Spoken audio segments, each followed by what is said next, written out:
Hello friends, welcome to second part video on grading of aggregates. My name is Rajiv Ranjan. In this video, we will learn about grading of aggregates in details. First part video में already मैं बता चुका हूँ कि aggregates क्या होते हैं, types of aggregate क्या हैं, according to their shape, size and their origin. अगर आपने अभी तक फर्स्ट पार्ट वीडियो नहीं देखा है तो जाके पहले उस वीडियो को देखिए ताकि ये टॉपिक अच्छे से समझ आए। वीडियो का लिंक डिस्क्रिप्शन में है। Now moving to our topics, these are the topics which I will covered in this video lecture, that is introduction of grading and their importance, grading limit for coarse aggregate, fine aggregate and all in aggregate. Then we will know about use of aggregate and various tests on aggregate. Next, grading of aggregate. Grading of aggregates are determination of particle size, distribution of aggregate. That means aggregate को उसके size के according distribute करने को ही grading कहते हैं। और इसे हम ऐसे समझ सकते हैं, एग्रीगेट्स को उसके एक पार्टिकल रेंज, जो भी एक पर्टिकुलर रेंज होता है, उस रेंज में डिवाइड करने को ही ग्रेडिंग कहते हैं। This size distribution is determined by sieve analysis test. Sieve analysis test के द्वारा साइज का डिस्ट्रीब्यूशन किया जाता है या डिवीजन किया जाता है। अब ये समझते हैं कि ग्रेडिंग इंपॉर्टेंट क्यों है। ग्रेडिंग का यूज मिक्स डिजाइन में होता है and it is important factor for concrete. These affect the concrete strength as well as durability and also workability. Grading concrete strength को अफेक्ट करता है, साथ ही उसके वर्केबिलिटी एंड ड्यूरेबिलिटी को। इसलिए ग्रेडिंग ऑफ एग्रीगेट बहुत इंपॉर्टेंट है। नाउ नेक्स्ट, यहाँ इमेज देख सकते हैं, ये सिव है, डिफरेंट साइज के सिव लगे हुए हैं यहाँ पे। इसमें वायर मिस लगे होते हैं जो डिफरेंट साइज के होते हैं। ये सिव सेकर है। यहाँ पे सिव को साइज के अकॉर्डिंग अरेंज करके 2 मिनट तक सेक करते हैं।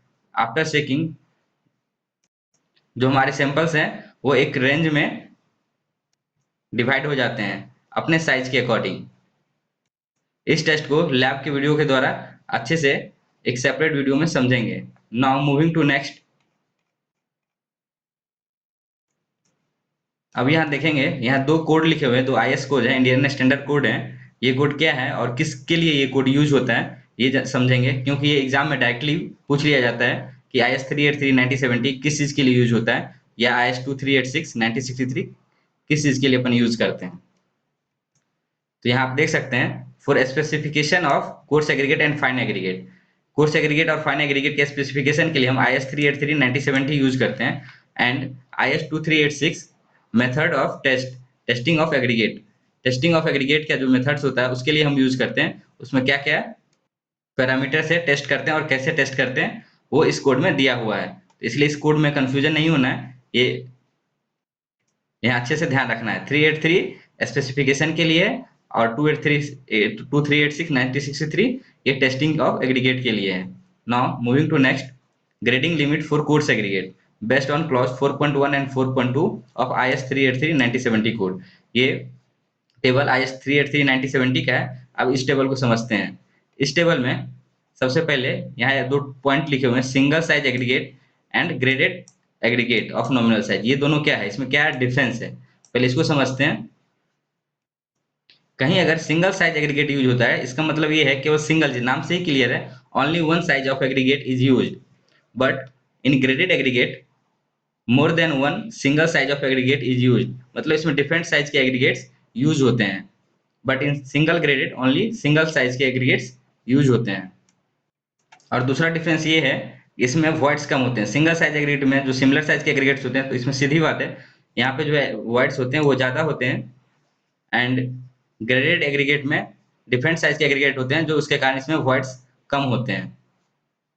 अब वॉइड्स कम होंगे तो सीधी सी बात है, इसमें सीमेंट का जो पेस्ट है वो कंक्रीट बनाने के लिए जो सीमेंट पेस्ट लगेंगे वो हमें कम लगेंगे, इसलिए इकोनॉमिकल भी होता है। इसमें जो सीमेंट पेस्ट होगा वो ज्यादा लगेगी, इसलिए इकोनॉमिकल नहीं होता है। Graded aggregate high strength provide करता है, but single size aggregate have high impact resistance. इसका इम्पैक्ट अच्छा होता है, इसलिए इसे हम जनरली सब ग्रेड या सब बेस, जैसे रोड वगैरह का जो सब ग्रेड सब बेस में यूज करते हैं। बट ग्रेडेड एग्रीगेट जनरली हम कंस्ट्रक्शन वर्क में यूज करते हैं। ग्रेडेड एग्रीगेट में गैप्स बहुत कम होते हैं, इसलिए ये यूनिफॉर्म कंसिस्टेंसी टू कंक्रीट, मतलब बहुत ज्यादा ये यूनिफॉर्म कंसिस्टेंसी देता है। अब यहाँ एग्जांपल से समझते हैं। जैसे 40 के सिंगल साइज एग्रीगेट किसको कहेंगे? 40 के सिंगल साइज एग्रीगेट को एक्सप्लेन करने के लिए हमें जो 40 के जो सीव है, इस सीव से 85 टू 100% जो मटेरियल है वो पास हो जाना चाहिए। अगर हम 10 केजी सैंपल लेते हैं, जो हमारा सैंपल है वो 40 का अप्रॉक्स 10 केजी सैंपल है, उसका 85 टू 100% 40 के सीव से पास हो जाए तो फिर 40 के aggregate of single size aggregate कहेंगे। सिंगल साइज के 40 के एग्रीगेट को सिंगल साइज एग्रीगेट ऑफ 40 इसे कहेंगे। बट इन ग्रेडेड एग्रीगेट यहाँ डिफरेंट साइज के एग्रीगेट होते हैं, इसलिए इसमें generally maximum quantity of material जो सैंपल्स है हमारा वो पास हो जाएगा।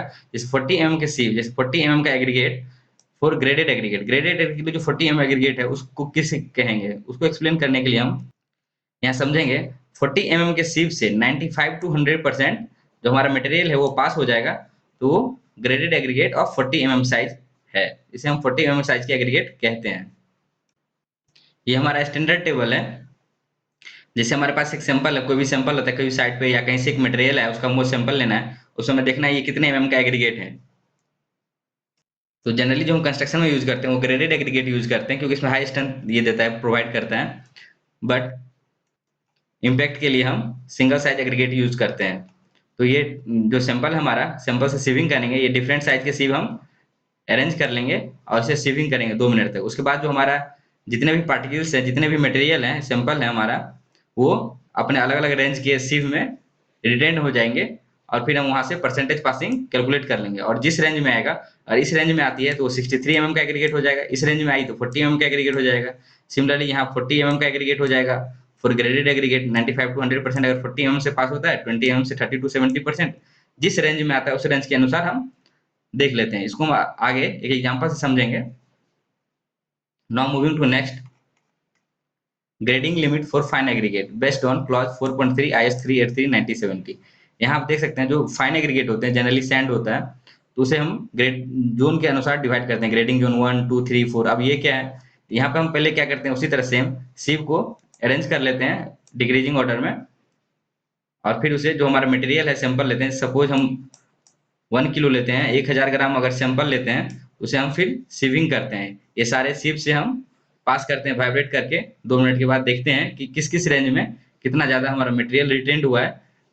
उसे हम फिर एक टेबल फॉर्म में रिजल्ट्स को बना लेते हैं और फिर यहाँ से कंपेयर करते हैं। जैसे फॉर एग्जांपल यहाँ हम देख सकते हैं, ये हमारा एक सैंपल है जिसका ये रिजल्ट्स है। जैसे हमने यहाँ 1 kg सैंपल लिया था जिसमें 994 ग्राम 4.7 सीव से पास हो गया। यहाँ 986 सेम 812 ग्राम यहाँ पास हो गया। इस तरह हमारा ये रीडिंग आ गया। अब परसेंटेज पासिंग यहाँ से हम निकाल लिए, 99 पॉइंट ये आ गया।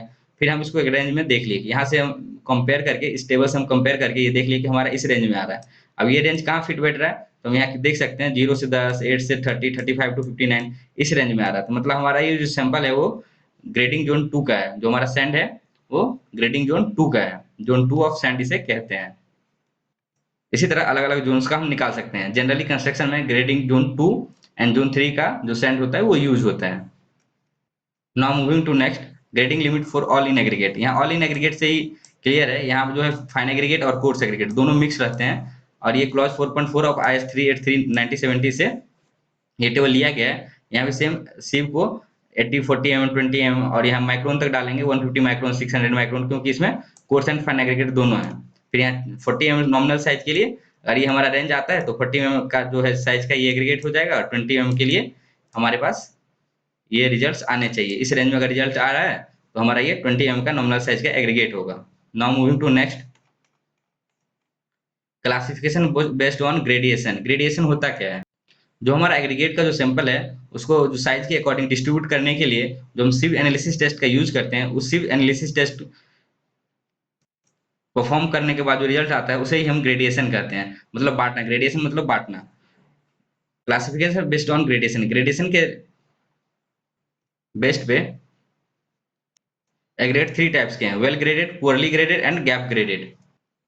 जैसा कि हमें पता है राउंड एग्रीगेट का वर्केबिलिटी ज्यादा होता है, बट उसमें इंटरलॉकिंग पुअर होता है, इसलिए जनरली हम यूज नहीं करते हैं। But in angular aggregate workability ठीक ठाक होती है, बट इसका जो होता है इंटरलॉकिंग बिटवीन जो पार्टिकल्स होते हैं वो बहुत अच्छा होता है, इसलिए हम लोग जनरली एंगुलर एग्रीगेट कंस्ट्रक्शन में यूज करते हैं।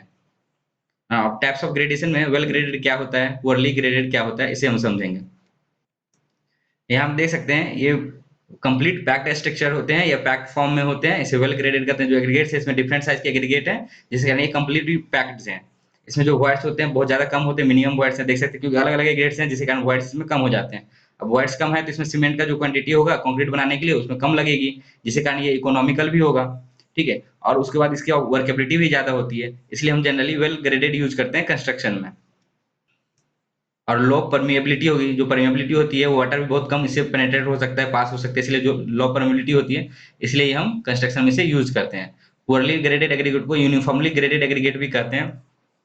ये उतना इकोनॉमिकल नहीं होता है, किसमें पैक्ड स्ट्रक्चर नहीं होते हैं, बहुत ज्यादा पोरस होता है, वॉइड्स भी बहुत ज्यादा है, आप देख सकते हैं वॉइड्स बहुत ज्यादा है क्योंकि सेम साइज के एग्रीगेट्स इसमें यूज होते हैं।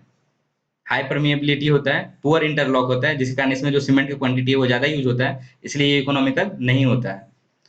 इन gap aggregate, gap graded aggregates में क्या होता है, लैक ऑफ वन और मोर इंटरमीडिएट साइज, जो साइज है बहुत सारे इसमें साइज जो लैक होते हैं, कमी होता है, जिस कारण इसमें गैप का फॉर्मेशन हो जाता है।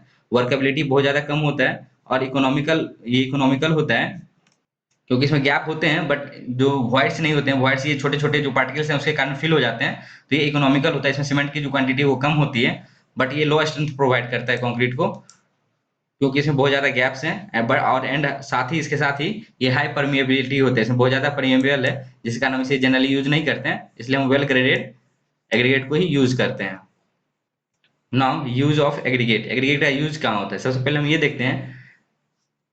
एग्रीगेट हमारा क्या करता है, कंक्रीट के वॉल्यूम को इंक्रीज कर देता है, और हम जानते हैं अप्रोक्स 79 to 85% वेट ऑफ जो ये मटेरियल होता है वो पीसीसी में, प्लेन सीमेंट कंक्रीट में जनरली एग्रीगेट्स होते हैं, मतलब 80% अप्रोक्स आप 80% मान सकते हैं केवल और केवल एग्रीगेट्स होते हैं, जिसके कारण क्या होता है कंक्रीट को इकोनॉमिकल बनाता है।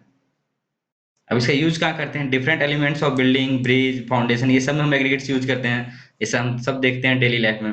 Use of aggregate in roads, roads में यूज होते हैं, रोड्स में कहाँ यूज होता है, बेस में यूज होता है, सब बेस में होता है। यहाँ हाई इम्पैक्ट रेजिस्टेंस चाहिए, इसके लिए हम इसे यहाँ पे सिंगल ग्रेडेड एग्रीगेट का यूज करते हैं। Surface of road in several forms, ये सब में यूज करते हैं। Use of aggregate in railway blast, railway blasting में भी हम यूज करते हैं, जैसे इसे ब्लास्टिंग कहते हैं, यहाँ एग्रीगेट्स वगैरह फिल करते हैं, जिसके कारण ये स्ट्रेंथ प्रोवाइड करता है, तो हम एग्रीगेट का ब्लास्टिंग में यूज करते हैं। Now moving to next, test on aggregate. There are various test on aggregate, method of test for aggregate IS 383, 386, 1963 के अकॉर्डिंग करते हैं, जैसा कि हम पहले ही देख चुके हैं। ये IS 2386 1963 पार्ट 1 to 8 जनरली होता है, जो डिफरेंट टेस्टिंग को, जो टेस्टिंग का मेथड्स होते हैं या जनरल गाइडलाइंस होते हैं वो उसमें लिखे हुए होते हैं, उसके अकॉर्डिंग हम टेस्टिंग करते हैं। ये डिफरेंट टेस्ट, ग्रेसिव gravity, bulk density, moisture content of aggregate, absorption value, crushing value, impact value, abrasion value, flakiness elongation test, presence of deleterious material. ये डिलीटेरियस मटेरियल जो होता है, ये डिलीटेरियस मटेरियल, ये अनवांटेड मटेरियल होते हैं जो हमारे एग्रीगेट्स में फॉर्म होते हैं, उसे हम बाहर करते हैं, उसके test. Soundness of aggregate part 4 में ये दिया हुआ है, सॉरी पार्ट 5 में दिया हुआ है। एंड सिव एनालिसिस टेस्ट, ये सब टेस्ट हम परफॉर्म करते हैं अकॉर्डिंग टू IS 2386 1963। इस टेस्ट को हम एक एक करके लैब वीडियो के साथ हम सेपरेट वीडियो में हम इसे समझेंगे।